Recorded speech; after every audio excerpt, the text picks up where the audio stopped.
Hello everyone, स्वागत करती हूँ आप सभी का मेरे चैनल इन्वेस्ट इंडिया में। तो आज मैं 3 ऐसे क्वालिटी स्टॉक्स आप सभी के लिए पिक कर लेकर आई हूँ जो कि इलेक्ट्रिक व्हीकल्स या फिर ईवी से डायरेक्टली और इनडायरेक्टली रिलेटेड होंगे। या तो वो ईवी के पार्ट्स बनाते होंगे या फिर वो डायरेक्टली ईवी बनाते होंगे। तो सबसे पहले ईवी क्या है वो जान लेते हैं। यानी कि इलेक्ट्रिक व्हीकल्स यानी कि ऐसे व्हीकल्स जो या तो इलेक्ट्रिसिटी के द्वारा चलते हों या फिर वो बैटरी यानी कि चार्जिंग के थ्रू चलते हों।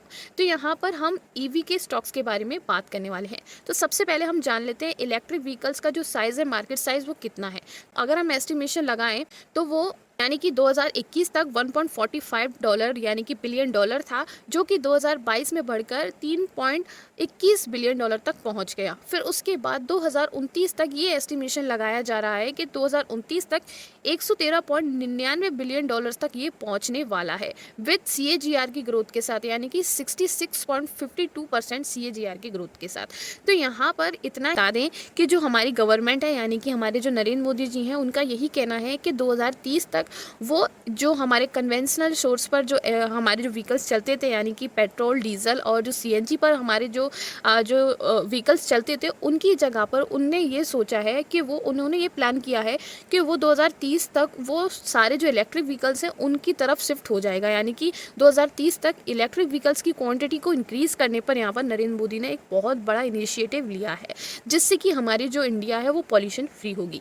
तो यहाँ पर एक बहुत बड़ी अपॉर्चुनिटी यानी कि लॉन्ग टर्म इन्वेस्टमेंट अपॉर्चुनिटी अपन सभी के लिए, यानी कि जो इन्वेस्टर्स हैं यानी कि जो रिटेल इन्वेस्टर्स हैं उनके लिए यहाँ पर आपको देखने को मिल रही है। तो इसी के चलते मैं आप सभी के लिए 3 ऐसे स्टॉक्स लेकर आई हूँ जिन पर आपको नज़र ज़रूर डालनी चाहिए एक बार।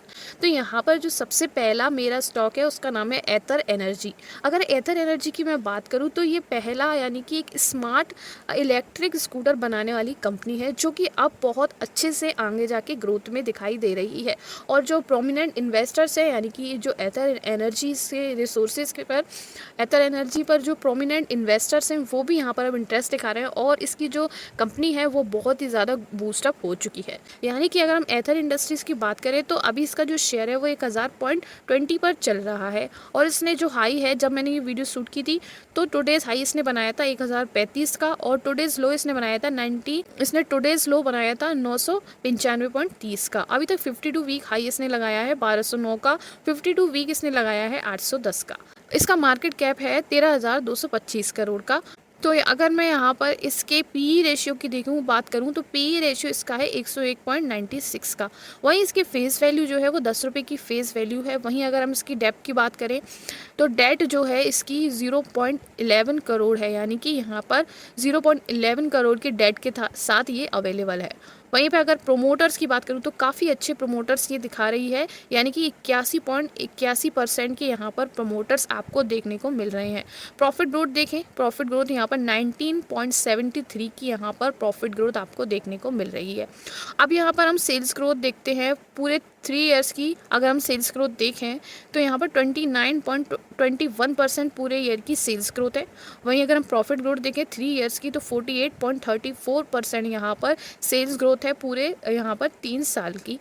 वहीं अगर हम 3 साल की इसकी ROE देखें तो 17.06% यहाँ पर इसकी ROE है पूरे 3 साल की। वहीं आप रिटर्न ऑन कैपिटल एम्प्लॉयड देखें यानी कि ROCE देखें तो 3 साल के अंदर इसने 27.44% की ROCE दिखाई है। डेट यहाँ पर दिखा रहा है, यानी कि वर्चुअली डेट फ्री कंपनी है।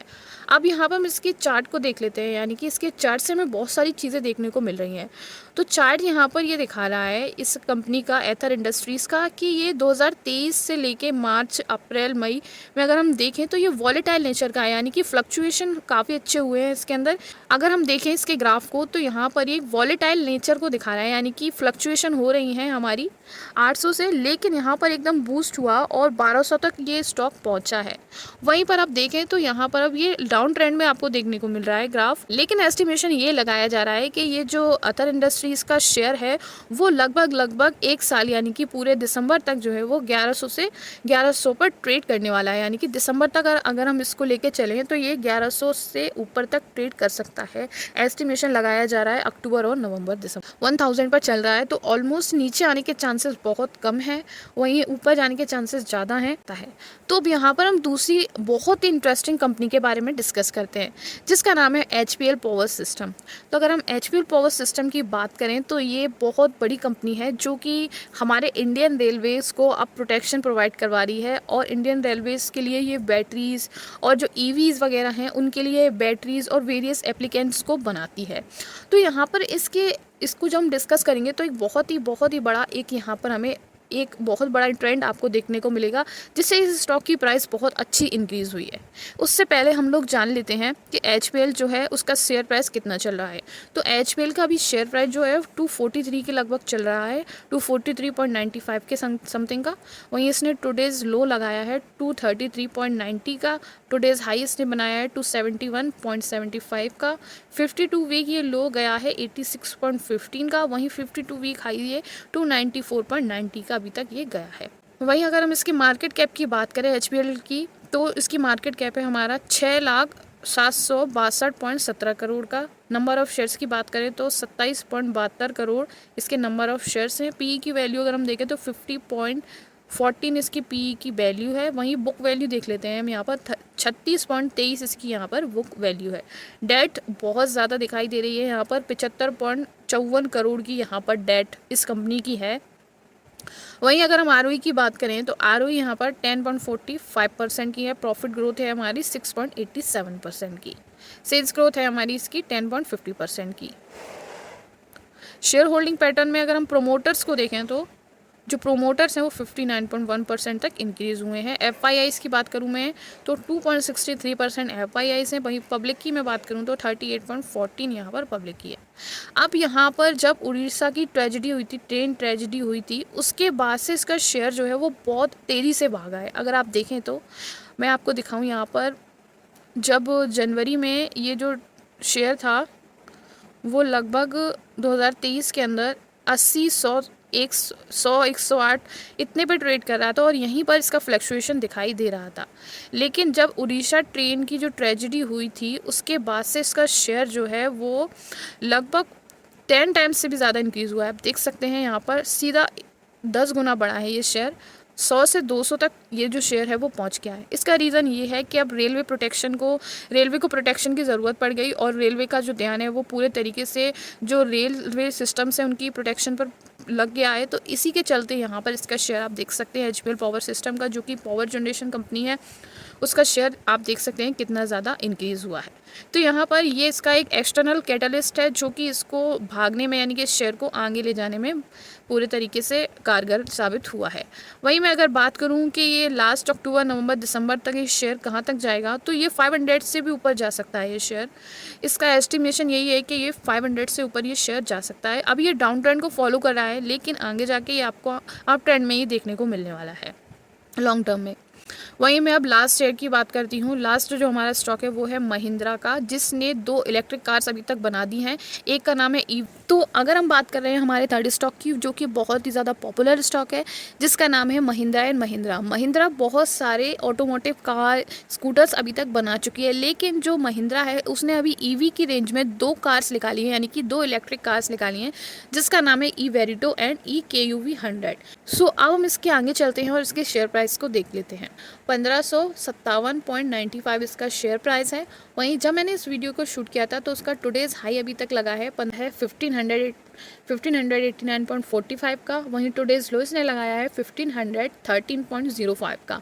52 वीक हाई अभी तक इसने बनाया है 1605.90 का। वहीं 52 वीक इसने लो बनाया है 1123.40 का। अब हम इसके मार्केट कैप को एक बार देख लेते हैं महिंद्रा के।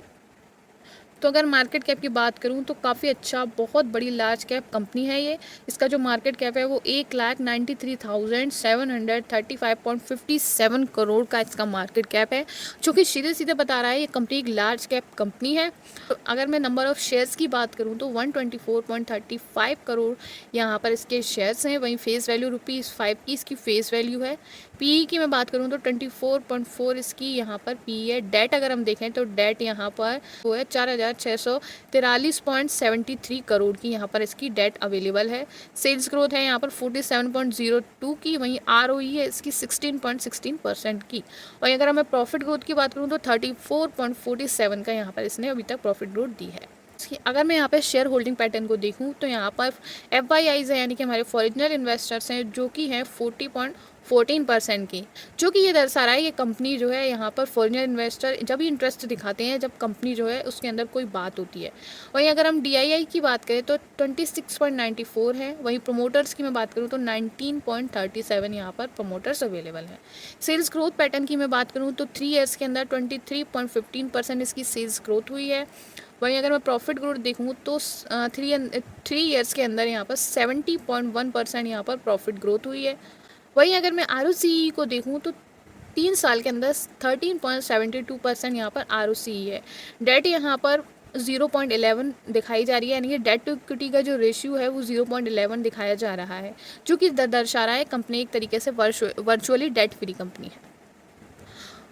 यहाँ पर मैंने 3 क्वालिटी स्टॉक्स आपको दिखा दिए हैं। अगर आपको इनमें इन्वेस्ट करना है तो आप अपनी खुद की एक बार रिसर्च कीजिए। लेकिन ये तीनों ही स्टॉक्स में से जो मेरा फेवरेट स्टॉक्स है, और मैं बताऊं इन तीनों में से जो मेरा फेवरेट स्टॉक है वो है HBL, उसमें मैं इन्वेस्ट ज़रूर करना चाहूँगी। बाकी